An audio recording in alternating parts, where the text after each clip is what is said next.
En esta oportunidad, junto a mis compañeros Ollón Vaz, Eduardo Vera Flores José, Yacila Porras Valeri, quien les habla Espinosa Rojas Jensi, alumnos de la Universidad Nacional de Tumbes, Escuela de Medicina Humana, les vamos a hablar acerca de la articulación del codo.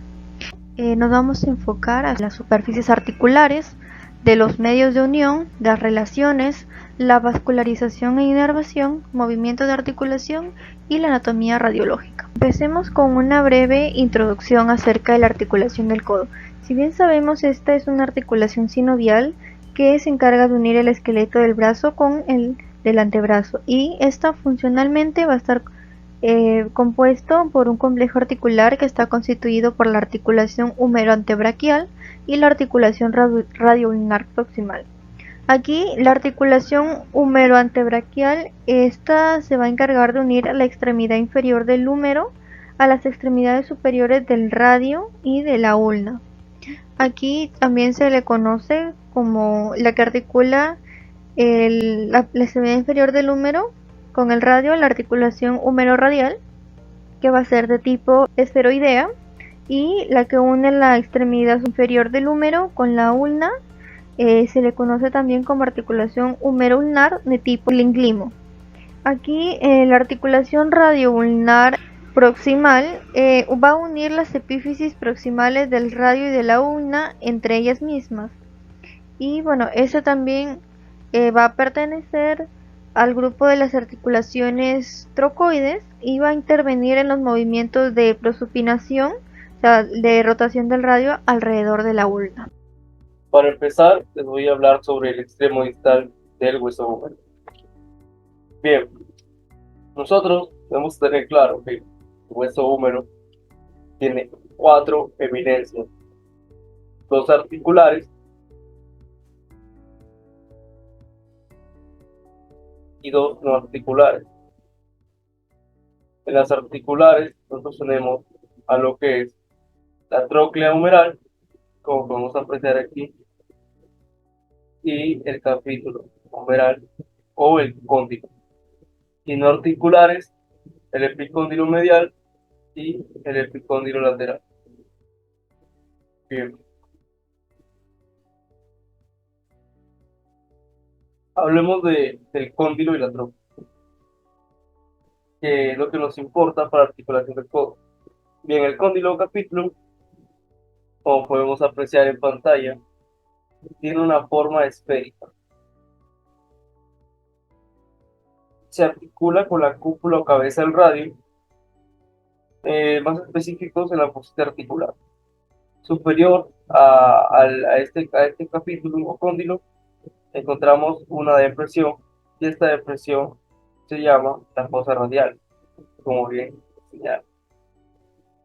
Bien, ahora hablaremos de la tróclea. La tróclea presenta en la parte media una depresión denominada garganta. Esta se articula con la escotadura troclear del hueso cúbito o cavidad sigmoidea mayor. Superior a la tróclea, al igual como vimos en el capítulo cóndilo, también hay otra depresión que se nota mucho más. Esta depresión se le llama la fosa coronoidea, que durante la flexión aloja la apófisis coronoides del hueso cúbito.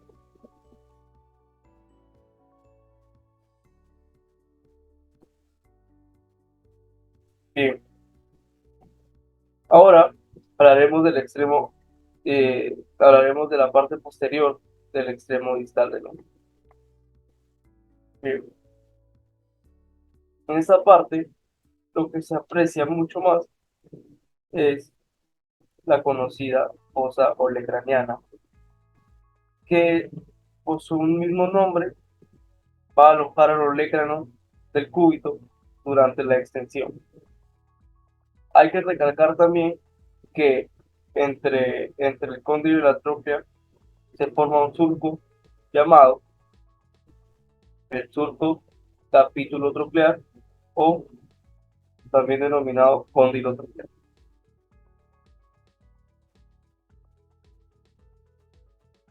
Ahora, hablaremos del extremo proximal del radio o superior. Bien, el radio, la cabeza del radio, presenta en la parte medial una depresión denominada cúpula del radio o fósita articular, que es la que estamos señalando en pantalla. Luego vamos a tener lo que se denomina en toda la periferia, esto vamos a tener lo denominado la circunferencia articular. Bien, como mencionamos anteriormente, la fósita articular va a articularse, valga la redundancia, con el cóndilo del húmero. Bien, la cual, ahora hablando también de la circunferencia articular, debemos tomar en claro que se articula con la escotadura radial o la cavidad sigmoidea menor del hueso cúbico. Bien, ahora, entre la circunferencia articular y la cúpula del radio, nosotros vamos a observar un ligamento, y este ligamento se denomina ligamento anular del radio, o también podemos encontrar a la lúnula obliqua. Bien, continuando con la exposición, ya para terminar esta parte, hablaremos del extremo proximal o superior del hueso cúbico. Bien, para empezar, debemos aclarar que el cúbito tiene dos apófisis y dos escotaduras, que se podría llamar así. En las apófisis tenemos al olecrano, tenemos a la apófisis coronoide. Bien, ahora, también tenemos dos escotaduras, como mencionamos, una llamada la escotadura troclear, que va a abarcar esta parte, va a abarcar esta parte y va a abarcar esta parte, la mayor parte de este hueso. Y esta escotadura troclear también se le conoce como cavidad sigmoidea mayor, que se va a articular con la tróclea del húmero. Y luego tenemos esta pequeña escotadura que se llama escotadura radial o cavidad sigmoidea menor, y esta se va a articular con la circunferencia articular del hueso radio.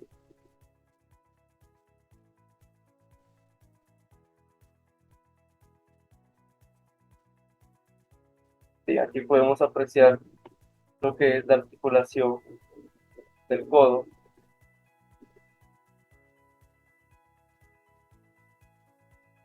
Y aquí también podemos apreciar la articulación del codo en lo que se llama una flexión.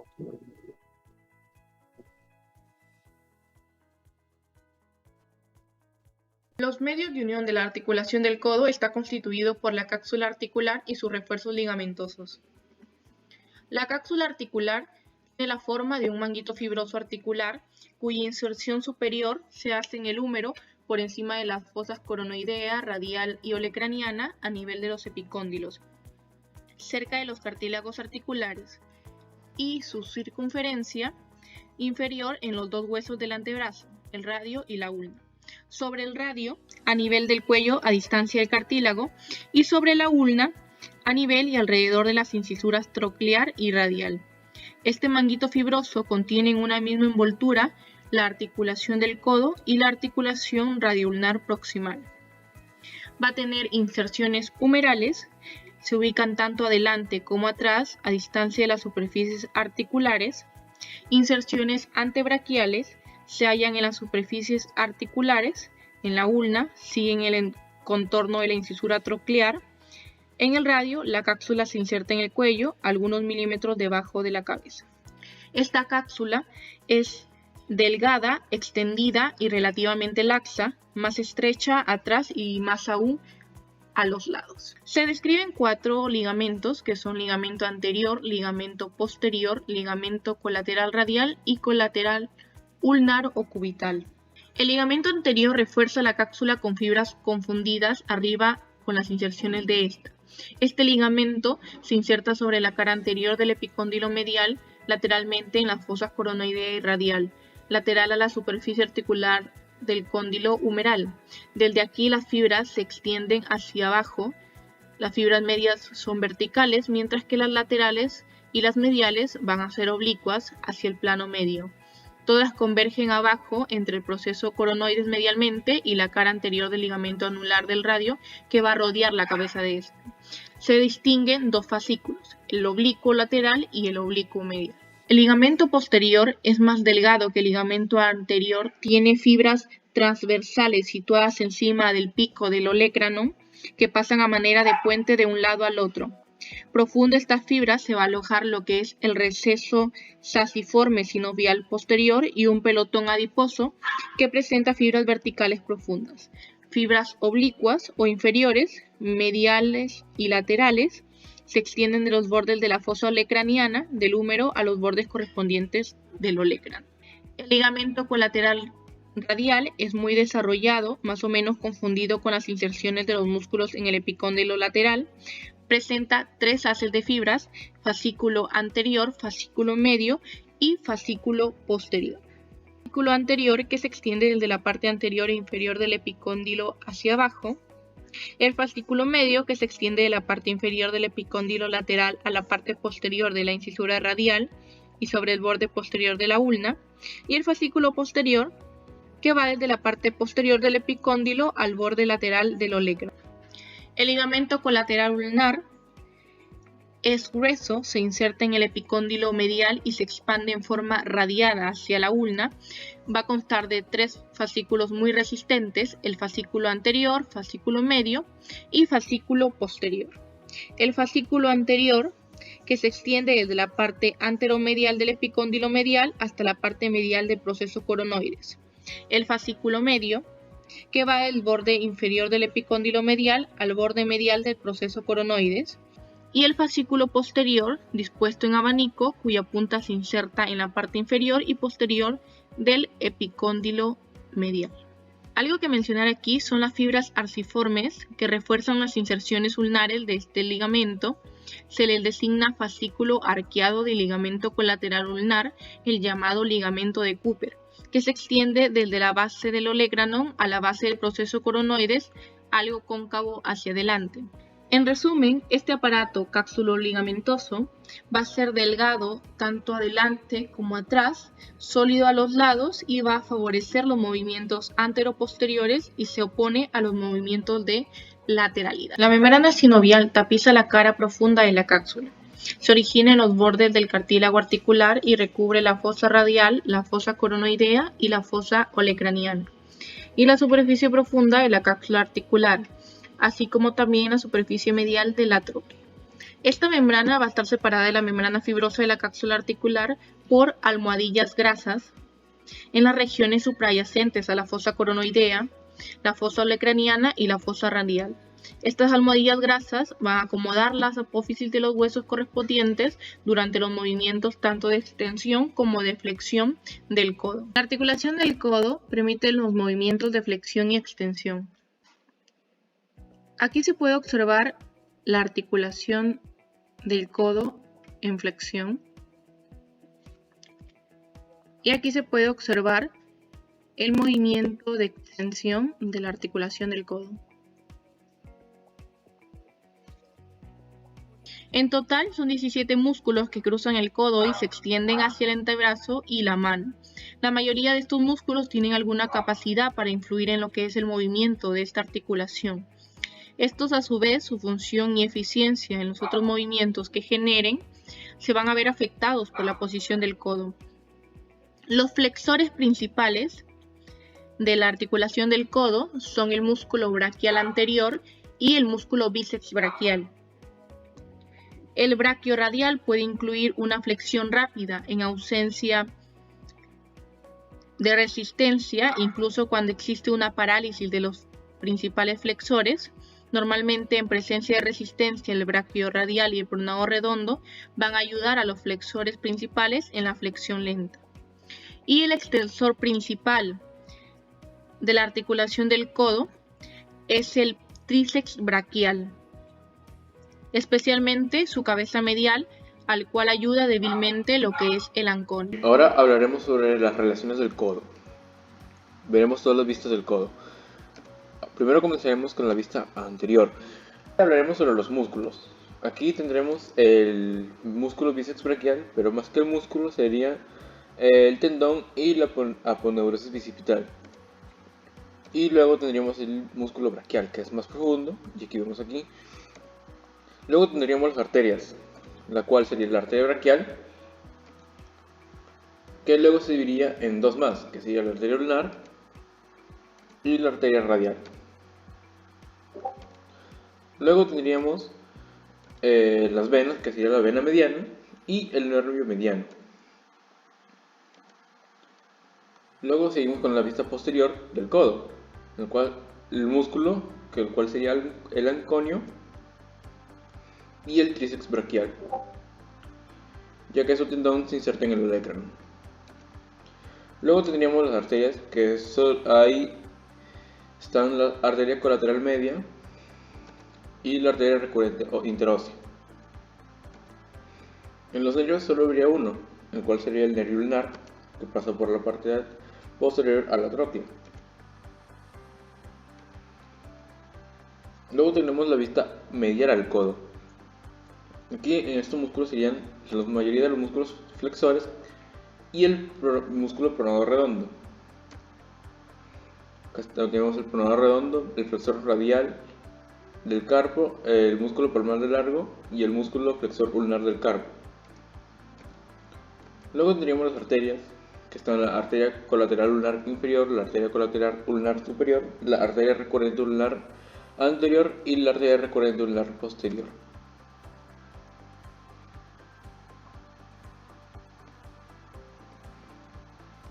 Luego seguimos con las venas, y la cual habría solo una, que es una gran vena que se llama la vena basílica. Vamos acá en la parte medial. Luego tendríamos la lateral del codo. En los músculos tendremos el gran músculo brachiorradial. Y luego tendremos los músculos extensores, el cual sería el extensor radial largo del carpo, el extensor radial corto del carpo, el extensor de los dedos, el extensor de dedo meñique y el extensor ulnar del carpo.